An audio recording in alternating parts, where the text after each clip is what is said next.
Oh, that one kind of got spooky at the end. What's going on, everyone? Welcome to another Playground Sessions live stream. Welcome to the YouTube channel. We're happy to be here, and today we have a guest that I'm really excited to introduce.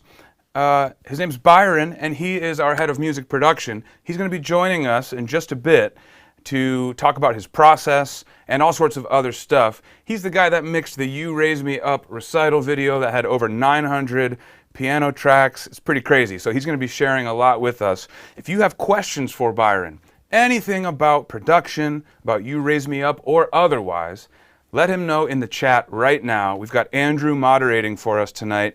Everybody say hey to Andrew in the chat as well.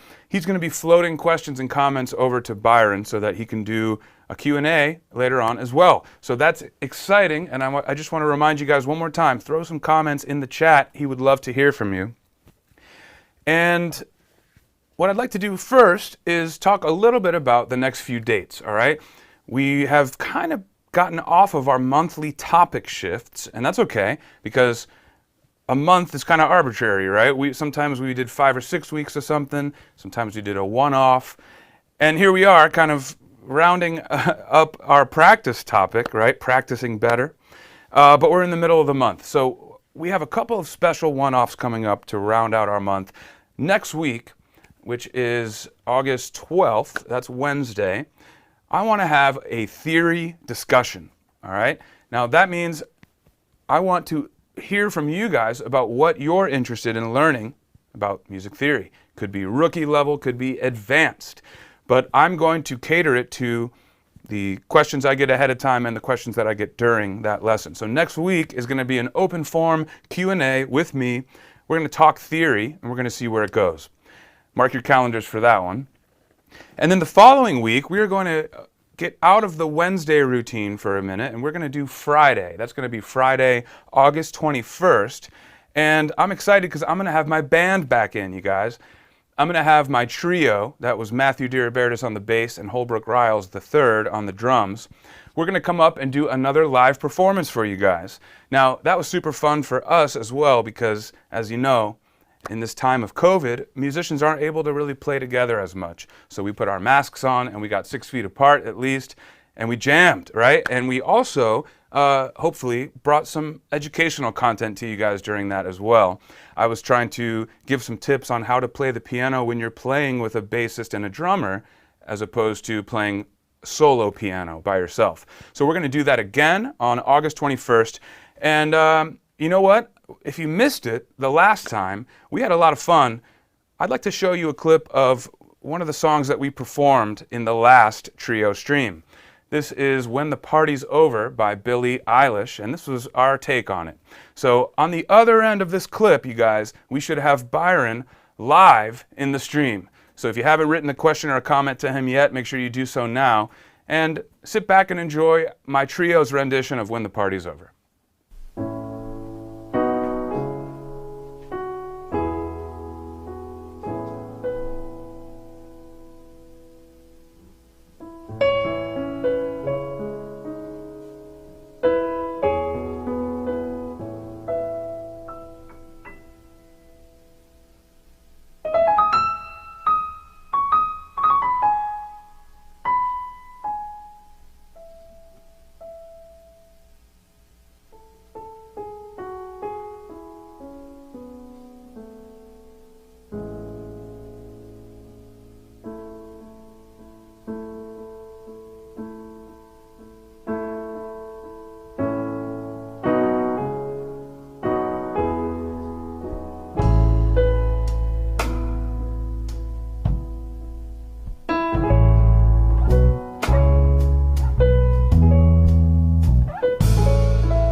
All right, well, here we are, guys, with our very own head of music production for Playground Sessions. Everybody give a warm welcome to Byron J Wu.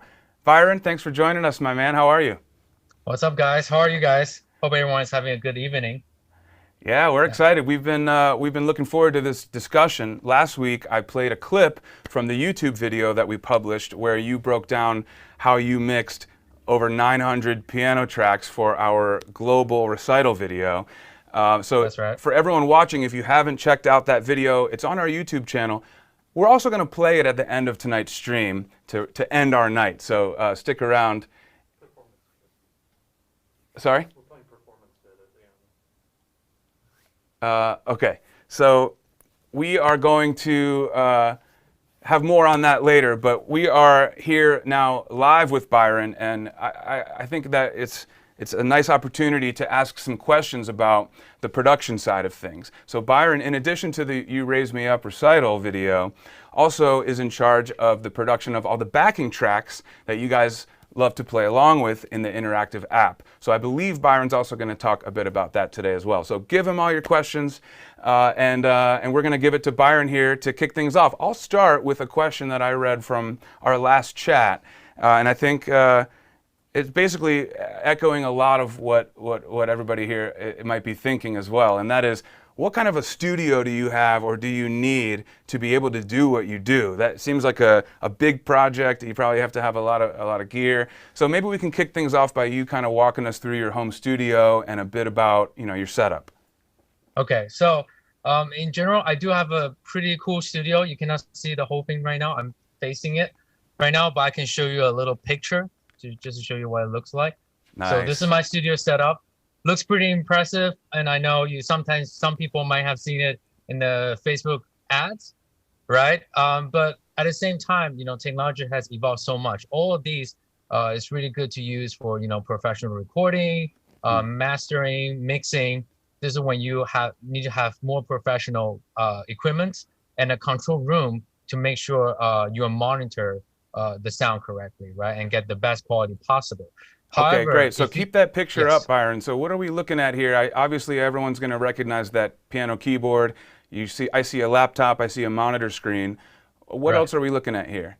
So you see the studio monitors, right? And then the background, there's some cool lights, and there's some things that looks like a little waveform, like the stripes, the white and the black. Those are the soundboard that kind of helps fine tune the sound a little bit, attract the bass so that there's not that much reflection in the room, so the room sounds Okay. better. So many people may have seen kind of like foam, acoustic foam that you can put up on your walls. So this is kind That's of right. that, but it looks like it's got a nice design on it too.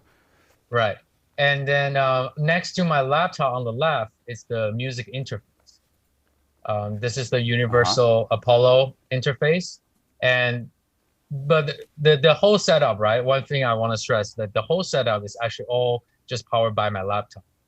So most of the time, even when I'm mixing for playground sessions, or when I'm at office with everyone, I usually just bring my laptop, and that's actually all I need with a really nice pair of headphones to get most of the production, the mixing done. This studio setup, it just helps me work faster, and also if I need to record something, then it's more efficient this way. But it's definitely not required for anyone to get all the studio set up in order to do amazing music production. Yeah, so Yeah. maybe not that long ago, that wasn't really the case, right? And nowadays you can do more than you could do in a full recording studio 10 years ago. Now you can do most of it from your laptop, right? That's right. I would say it wasn't until about 5 years ago where this becomes more and more feasible. Not only because the computer that we have are becoming more and more powerful, right? But also the music technologies. We got better sounding piano on the computer, better guitar, and everything, and that's how we're able to create a better and better backing tracks for everybody. Yeah. Sweet. Well, Byron, at this point, you can take it away if you're seeing some questions from people popping up in the chat. Or, feel free to take it away if you want to showcase something from any of the projects that you've been working on recently. Sure. So let me check some of the question. So Joe asked, how do you decide which song to release next? Okay, so we usually have a Good question. yeah, that's a really good question. A lot of people don't know, right? It's almost like a mystery. So Yeah, and just Byron so also is on our song team as well. So he, in addition to producing the backing tracks and whatnot, he also is active on the song selection team as well and all that. So yeah, Byron, why don't you shed some light on that? so right now, as of now, we currently release our songs on Monday. Just so you guys know, if you guys want to pay attention to when the songs Every released, it's Monday. usually Nice.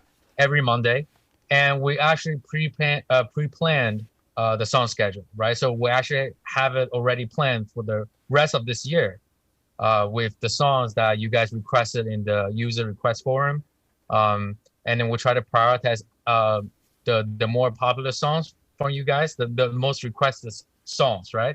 But sometimes, we have to tie it to the holiday, or let's say if there's a new movie release or some kind of special collaboration, then we'll prioritize those. But a lot of times, if you guys really want a song to be released and it's not in the library yet, very likely it's because we have a rights issue and or something is pending, so we couldn't release it just yet. Yeah, Yeah, and and shout out to maybe the song request form as well. If you guys don't right. know, we've got a site where you can go and request songs that we will then put into our interactive notation in the app.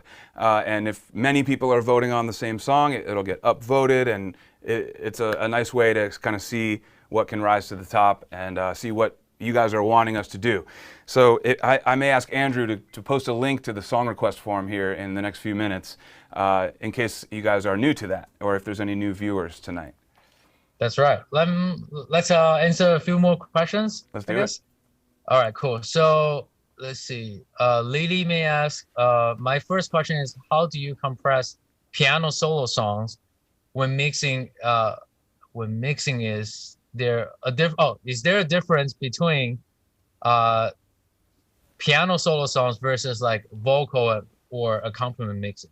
So I guess the question is asking, you know, how do I make sure that it works consistently throughout between, different. We have so many genres. So we have classical songs, and we have songs Mm. that's only piano only, and we have songs that don't even have accompaniments, and sometimes we have songs that's actually like a vocal, let's say a Taylor Swift, or John Legend, right? So in general, the way we produce, the way I will show a song later on, but in general, the way we do the accompaniment, the backing track, is to make sure it sounds as close as to the original track, if there's the original recording to it, so that when you guys play something in the app, it feels like you guys are experiencing the song. And if it's a pop song where there's a vocalist, then you guys are kind of the vocalists, right? You guys are the star. We always want to make sure the backing track is powerful enough to support you guys, but not overpowering what you guys are playing. So that's usually the goal. Yeah. Thanks, Lily Mae. Nice to hear from you. Yeah. Let's answer one more question. Okay. So let's see. Oh, so Anna Marie Price asks, Byron, what is your favorite song to play and why? This is an interesting question. This obviously Byron's also a changed. great pianist too. Thank you. This obviously changes over time. I do enjoy improvising a lot, just playing random things. But one song that I always play is "A Time for Love" by Bill Evans. For some Mm. reason, that song just tied to me personally a lot, with the meaning of the song and also just the way Bill Evans plays. It's great. If you guys, it's not a super popular song, so if you guys never heard it, be sure to check it out. Check it out on YouTube. Say it one more time, Byron. It was Bill Evans, and what's the song? "A Time for Love."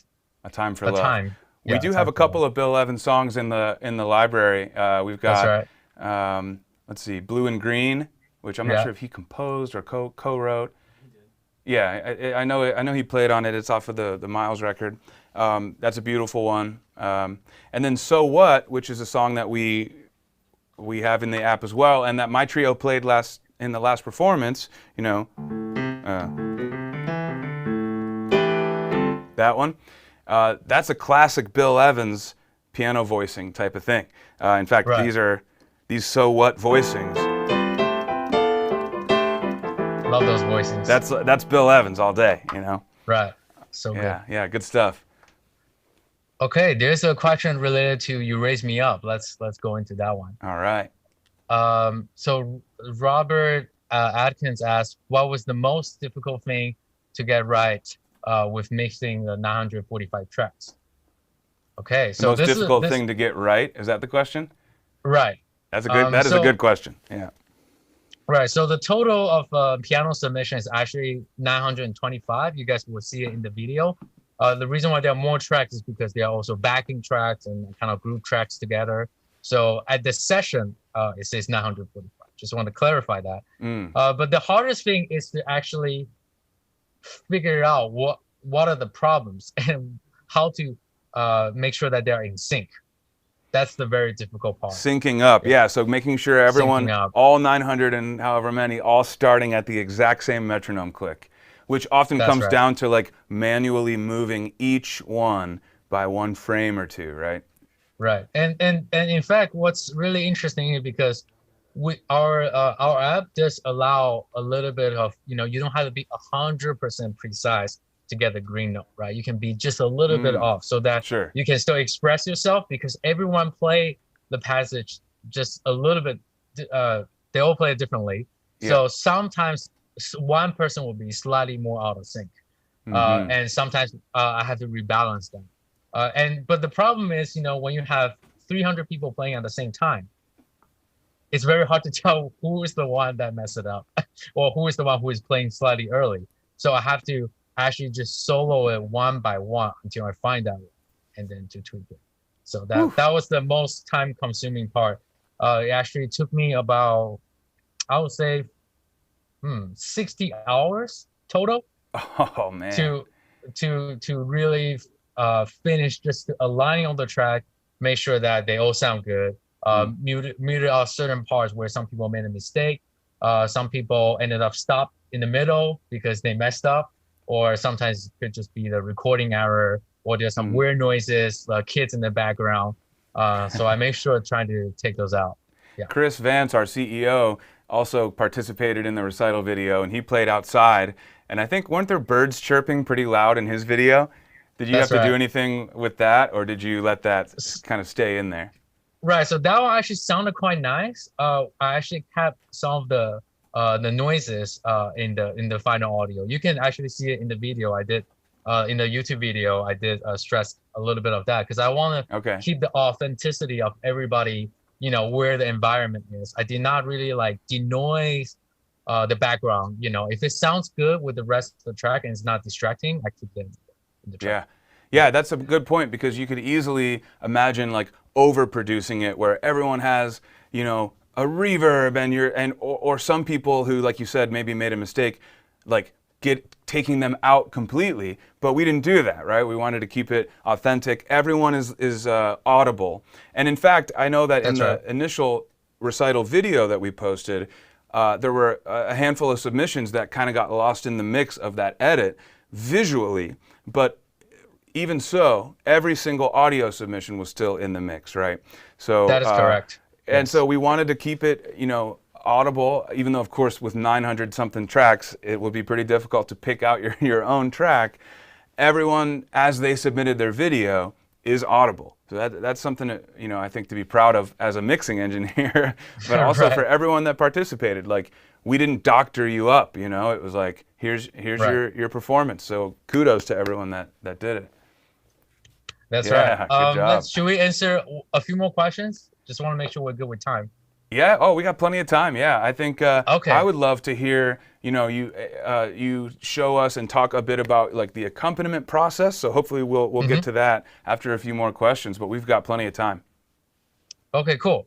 So let's see. This one kind of ties to the production side of things, so I can answer this one. So Joe asked, is music production something you have always wanted to do, or something you stumble into? In other words, how did you get into it? Okay, so this is it can be a very long answer, but I'll keep it somewhat short. So I actually started as like everybody else. I fell in love with, I studied classical piano when I was a kid. Didn't really enjoy it, but so I got some music background since I was a kid, and then fall in love with pop music, and started trying to figure out how do I record myself with computer, to produce my own pop music. So kind of trying to become a music producer.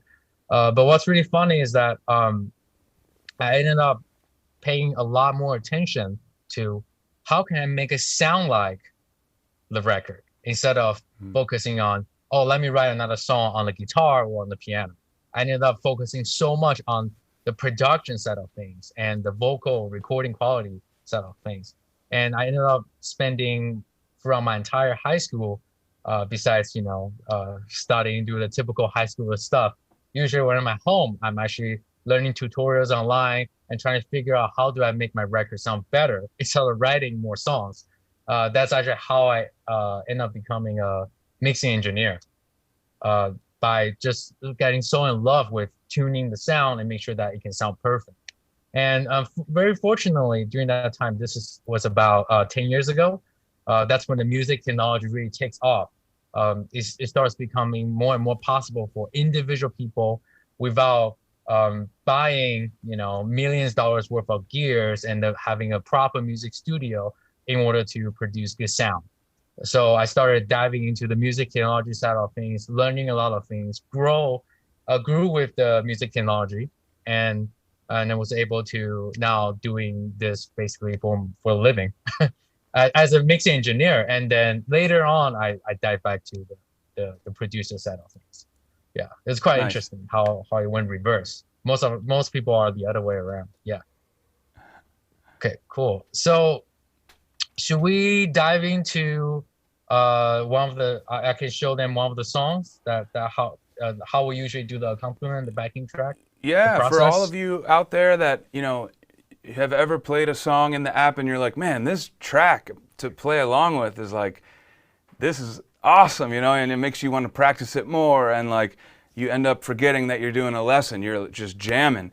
You can thank Byron and the team. Also, Wei Chen, it does a great job as well. Works with Byron on that. But you can thank Byron for that full experience and his team. So Byron, I would love to have you share with the community a bit of detail about how we put these together and what are some of the considerations that go into it. Maybe you can share some of your process.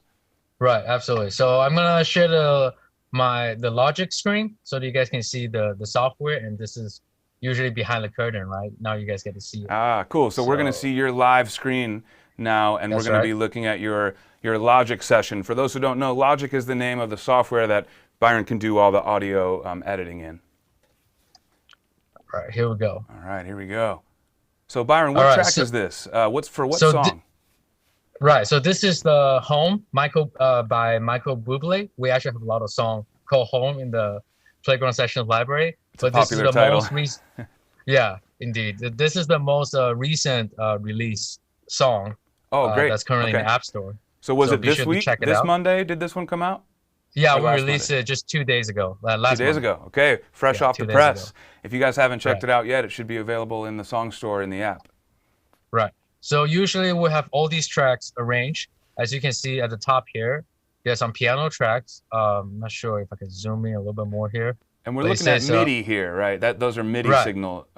In case someone watching doesn't know, it doesn't look like a normal audio wave file because we record all these. Right, Byron? It's 100% MIDI, right? Right. Most of the yes, that's most of the time. At least everything starts at MIDI, and eventually we might have some audio files, but we'll definitely start with all MIDI. And this is actually the arrangements, right? So this is the advanced arrangement. As you can see, these are just colorful notes. We can change it to the score so you guys can have an idea. It's not the actual score, but I can, so let me play it back. This is an important part of the process here, right, Byron, where when you're making the accompaniment, the backing track, you start with the actual piano arrangement to make sure that what the backing track does, it like works well with the arrangement and supports the arrangement. That's correct. It doesn't get in the way, right? Yeah. Right. We always want to make sure the arrangement, what you guys are playing is the key component, and then the accompaniment shouldn't take away from that. It should only enhance it. So I can play a little bit part with just the piano, and then I will play it with the backing track together so you guys can see see and hear a difference. All right, here we go. So this is just the piano arrangements.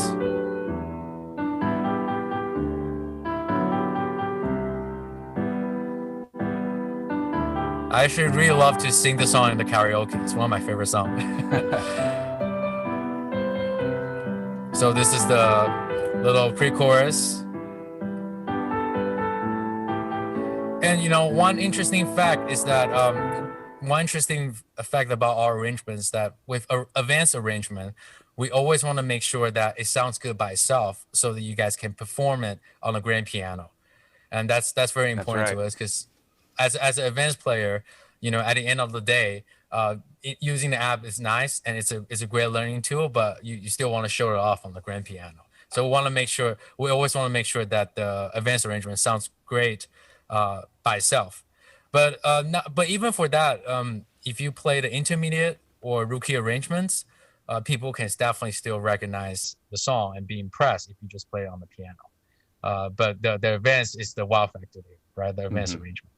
So let me also play the intermediate version so you can hear small difference. So you've got 3 different tracks here, one for each level of the arrangements. Got it. Right. So right here, we actually only have intermediate and advanced. You can see the top here. I'm going to try to use my mouse to circle it.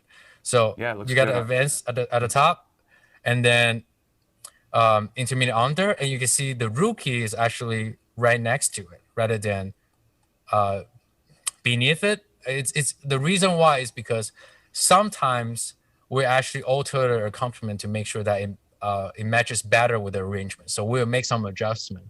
It's not one accompaniment doesn't work across all 3 levels, right? So sometimes we have to make adjustment. Okay, so for this song example, it happened to work for intermediate and advanced, but you made a different one for rookie. Yeah, often the rookie level might have a slightly slower tempo too sometimes, right? So you have to change the backing track for that as well. Yeah, and if the song is slow enough, in this case, this song is more like a moderate walking tempo, we keep it the same.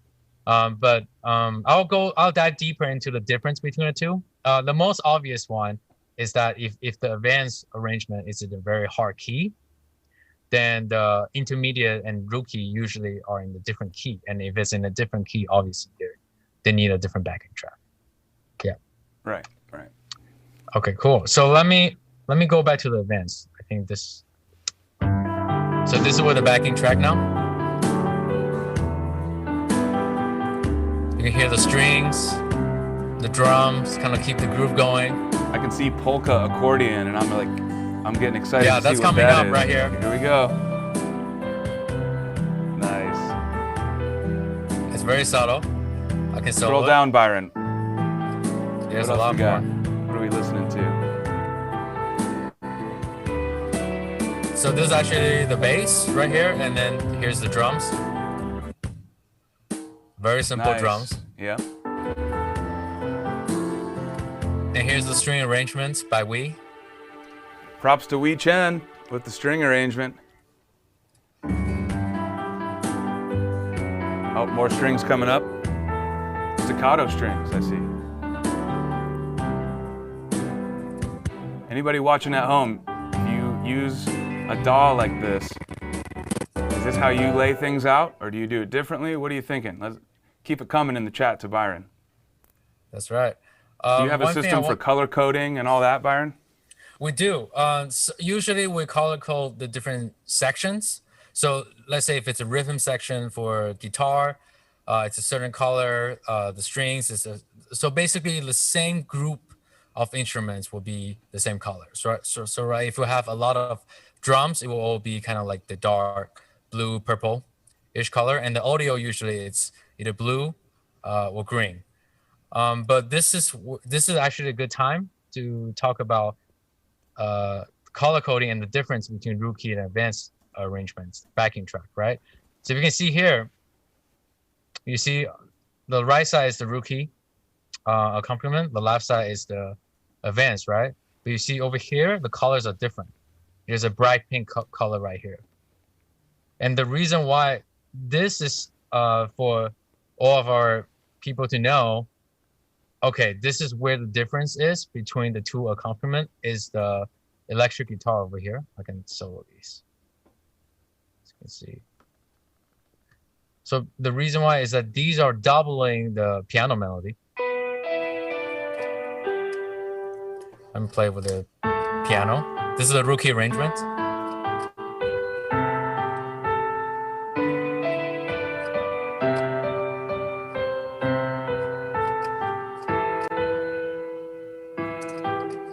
So this is the part where what the rookie player is playing has a different melody than the intermediate advanced player.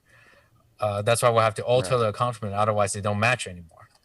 It's a subtle thing, but it does make a difference. And when you play it in the App Store, you do hear a difference. And sometimes you might just find it distracting if the accompaniment doesn't sync up. So I can show you the advanced one.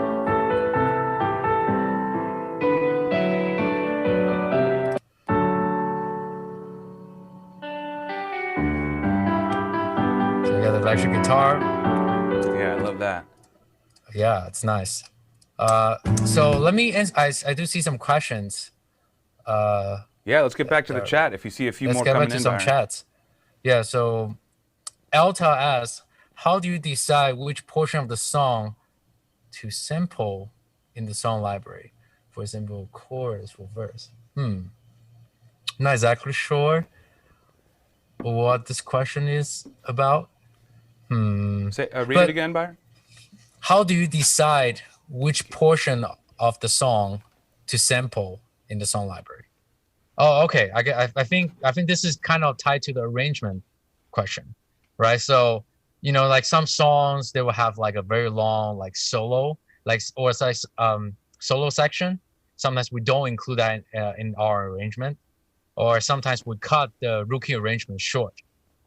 That's right, because sometimes songs can be pretty long, especially for beginners, right?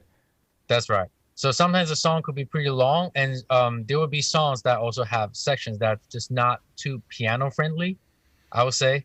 Let's say there's a rap section or there's an instrumental section with a crazy guitar solo, and that doesn't really provide a good user experience for you guys to learn that.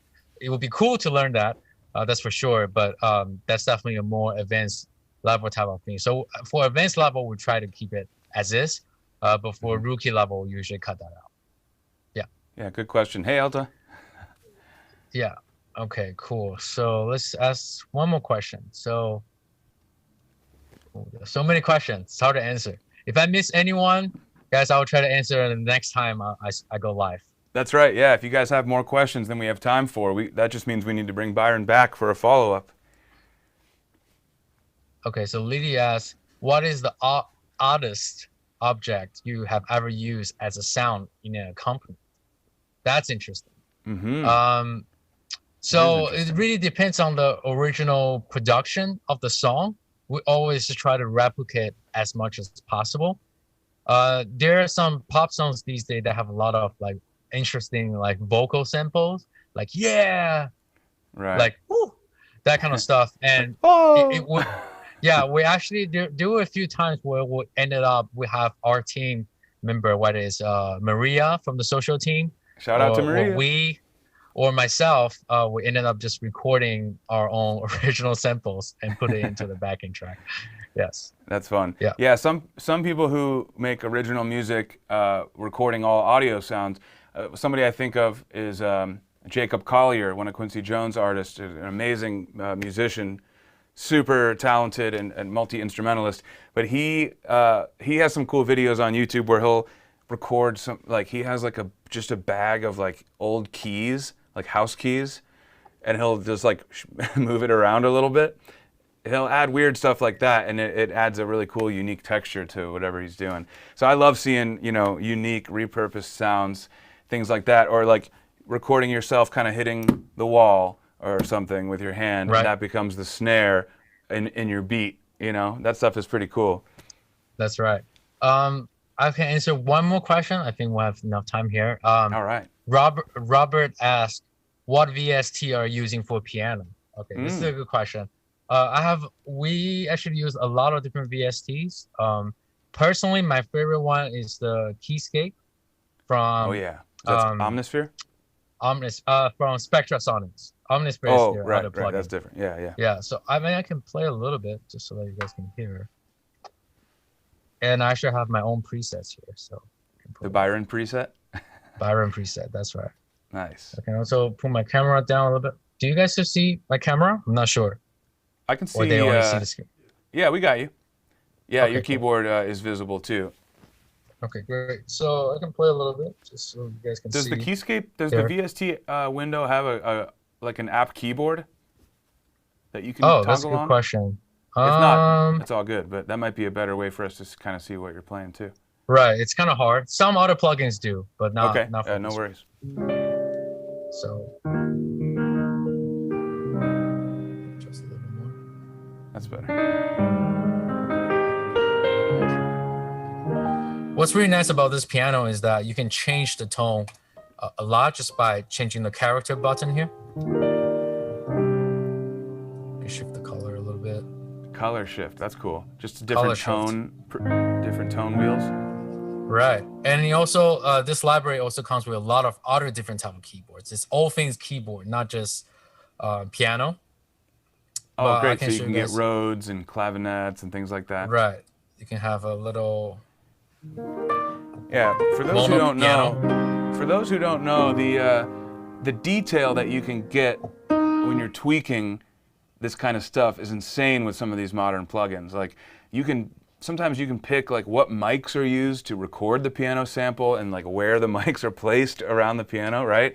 I mean, Right. it gets into some crazy detail. Like you can recreate the Beatles studio with everything they had, or you name it, you know? Right. Okay, showcase one more. This is the electric piano, the Rhodes. Oh yeah, that sounds good. Nice and percussive.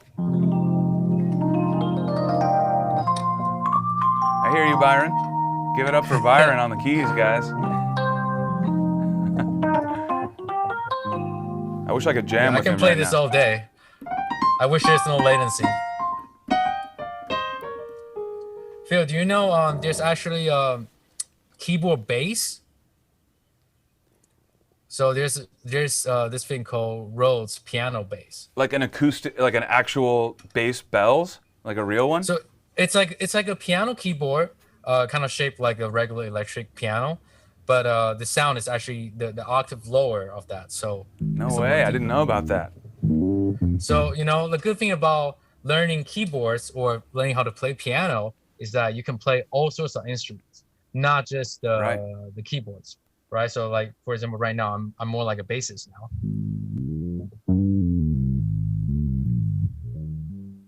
So back to Sweet. back to this whole idea of why learning and knowing how to play keyboard is such a probably one of the most amazing instrument that you could learn is to learn how to play keys. So true. Because then you're able to play even can showcase like electric guitar. This is Contact 5, one of the electric guitar library that I use. So people who are looking at the screen right now, you can see the keyboard being played, but it also shows you what's being played on the guitar, which is really cool. Oh, very cool. Yeah, if you notice, there's the white dots lighting up on the guitar neck. It shows you the exact keys that you're playing on your keyboard, where they correspond with the guitar. That's super cool. And then it has, technology has gotten so good. If you slur the notes, it's like the guitar is sliding to the fret. Yeah, so that's pretty all smart. this stuff becomes really playable as a keyboardist, which is super amazing. Very cool. One more time, that's called, that's Keyscape was the name of that? Keyscape was the piano library, and this is a jazz guitar. It's called Evolution Jazz by Orange Tree. Tree, like. Now, Byron, let me ask you a orange. quick question. Like, Yes. if someone wanted to get into this and they didn't have a big budget and they just wanted to, like, I know there's a couple of free DAWs, DAW, a digital audio workstation. That's the name for any kind of audio software where you can do this kind of stuff. There's some free ones, but what would you recommend as a nice kind of starter package if anyone was watching for, a fraction of the cost of what like some of these plugins can get pretty pricey. So what do you think is a strong kind of starter level package? Right. I would say the best way, if you have a computer already, a laptop, and if it's a Mac, definitely start with Logic Pro. Just Logic Pro itself costs $199. And to And it be used honest, to be way more. It was closer to like 1,000 a couple, like, wasn't it right, at some it point? used, Yeah. I think it was like 550, and then you Okay. could buy like expansion packs. It costs even more. Now Right. everything is included for just $199. And So yeah, to so be honest, GarageBand is great for free, but it's not. It right, doesn't just go from free way up to pro stuff, right? Yeah. And Logic is still really great. That's what you're using here, right? right. So just Logic itself, you don't even need any of the library that I just showed you guys. Right. You can make a record. You can have something very nice, very impressive. In fact, Billie Eilish, who won the Grammys for her last record, just used an iMac with her brother, and then record everything at home with just iMac, Logic. Most of the stuff are actually built in. They don't use that much. Or of they the recorded third-party their stuff. own stuff, like their own voices or chatter, and added it to the music. But yeah, that's the right. perfect example, Byron. It's like the biggest success story ever, right? At least in modern pop music, like Right. for how young she is, she broke records. She literally, with her brother in their home, like used a Mac and Logic, and that's about it, right? And that record itself, as they made it, it was the #1 record. Right. It's pretty crazy. So anyone can win a Grammy award if you work hard enough and you have the creativity for it. Oh yeah, man! If Which you just is put amazing. the time in, and because that was Yes. the other thing. They really put in the time, right? She Right. wrote some of the hits that were on this album when she was 13. You know, so That's right. I the wasn't doing sky- that when I was 13. I'll tell you that. Yeah, your imagination is the limit, right? Like only the sky is the limit. You can go as far as possible. Anything is possible these days, really. In terms of like music production, creativity, there's actually no limit once you have the basic equipments to start. You don't really need to learn that much music theory either. A lot of actually producers, they have no idea about music theory. They just have a great how should I say this? They just have a great sense of sound and knowing like what to use and what not to use, and what to how to formulate a song that they like. But if you want to learn more music theory, that's what we're here for you. And It doesn't obviously, hurt, it does right? help the process. It doesn't hurt. Hey Byron, let's see. I think we have time for one more. If you've got one in the chat that you think we can do here. Okay. And then I want to get everyone voting on some of the next topics that we do in the upcoming live lessons. Okay, so let's see if we can squeeze one more in. And if there's a lot more that come through, again, we can bring Byron back on if you guys are interested in this production topic. Cool. Let's see. Oh, you got your dad is here, Mike Anderson. Oh, Mike Anderson in the building. That's right. So he asked me, I guess, how do you match up the audio from Logic to the video on the app? Oh, okay. So Good question. the whole, I guess this is for the You Raise Me Up. Yeah. Yeah, right. This is for the You Raise Me Up project. So this is one of the most difficult tasks with this project, is to make sure we got everybody right in the video side and also on the audio side. So we actually have to create a spreadsheet and make sure everyone is being accounted. But even that is still challenging, and we constantly going back and forth between the editors and me. So we actually work together at the same time. So I wasn't looking at the video, and the video editor wasn't getting my audio until the very last step of the process. So we were working remotely, separately for like a good at least 2 weeks without seeing each other's work, and then we piece it together. Yeah, but Byron, at it's the end- important to say. Sorry to cut you off. You know, the way that you all recorded your submissions for the recital video, we asked that you play it along with the app, and the app had the backing track that you produced, and that ended up acting like our metronome to make sure that everyone was going to be able to be synced up in the end. Right. Right. So that was Yeah, our that saving grace. If we didn't do it with the metronome, it would have been impossible. We'd be working on it for years. Right. That is the glue to everything, to make sure everyone is in sync somehow. Is by having a common denominator, right? Which is the backing track and the metronome in this case. Yeah. And the backing track, we were talking about how we use MIDI for most of the backing tracks, but this was a special one because, as you guys know, we had the piano guys who were involved in the project as well, and they have one of the best cellists on their team, and he was, so he recorded his cello parts from his real cello in his home studio, and obviously this was after COVID and all that, so he was recorded from his end. He sent you his cello recordings, and you put that into the rest of the stuff that you had been making, right? That's right. Yeah, and so cool. Yeah, it was quite a fun process, and it was such an honor to have Steve from the piano guys to be part of this project. Yes. It's amazing. Especially, so in good. the intro, when he's got the melody, it's so beautiful. And then having all the kids playing the kids' part around him. Oh, I love that. Right, right. So if you guys if you didn't participate in that recital video, and you haven't seen it yet, we're going to play that at the very end of our stream tonight. And if you listen, you'll hear the work that Byron did here on all those tracks. So for now, I think we're going to leave it there, you guys, but stick around because we're about to do a vote on the next topics for September. But for now, let's say thank you one more time to Byron J Wu. Give it up for him in the chat, and let him know if you want him to come back for a follow-up. Thanks so much, Byron. We'll see you next time. Thank you, guys. See you. So, you guys, it's time to vote on the next topic. Now, I'm going to throw a couple of things out here. I've already told you what the next few live lessons are going to be, next week's and the week after. But then we're going to take a week off in the final week of August, and we're going to start September fresh, okay? So I need you guys to weigh in. And I'm going to, by the way, I'm going to put this in an official poll in the YouTube community like we always do.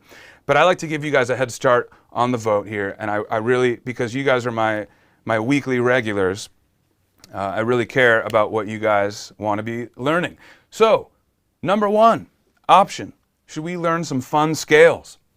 Should we talk about stuff some beyond major and minor scales? What are some fun, what is this scale? What is this scale? What is, right? We can have some fun with some fun scales, and then we can talk about how to apply them. Scales don't just exist to be scales for exercise sake. They can really help you learn a key or add some color to a song or improvise. So option one, fun scales. Option two, we could do an easy classical piece. All right, and what that means is I can select a classical piece that we have in our library, and I can teach it to you guys who are beginners, who may, or even intermediate players who may feel that that's too hard for them to learn. I don't think I'm going to be able to do that. Well, I can teach it to you here in these live lessons. So that's option number two, at least an excerpt from an easy classical piece. Option number three, reharmonization. Now, what does that mean? Well, it could be really advanced, but it doesn't have to be. But the idea is that you could take a song that you know that has a harmony that is predictable,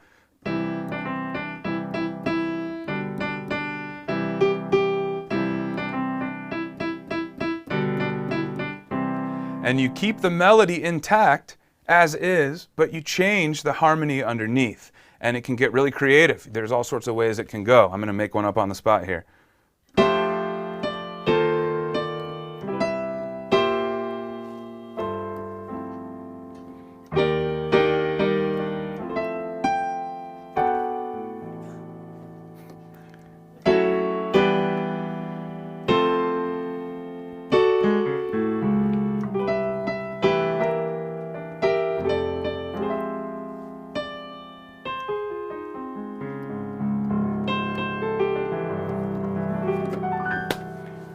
All right, so the melody hopefully was still recognizable there, but I was doing all sorts of different stuff with my harmony. If that interests you, then vote for reharmonization. I kind of gave you a more advanced version there, but we can definitely do a more accessible version of that. And we can talk about how do you know what chords you can use instead of the normal harmony. So let me know in the chat, And we're going to keep the voting open for the next few weeks, you guys, because, like I said, next week we're doing a theory discussion. The week after, on Friday, my trio is going to come in for a live performance and class. The following week in August, we are off, and I'll remind you guys about that. But during that time, I'm going to let the votes tally, okay? So make sure your voice is heard. Thanks for watching, everyone, and I hope you enjoyed our time with Byron, our head of music production today. We're going to leave it there, but I'm going to go ahead and play the You Raise Me Up recital video as our outro. So thanks again, everyone, and I'll see you next week.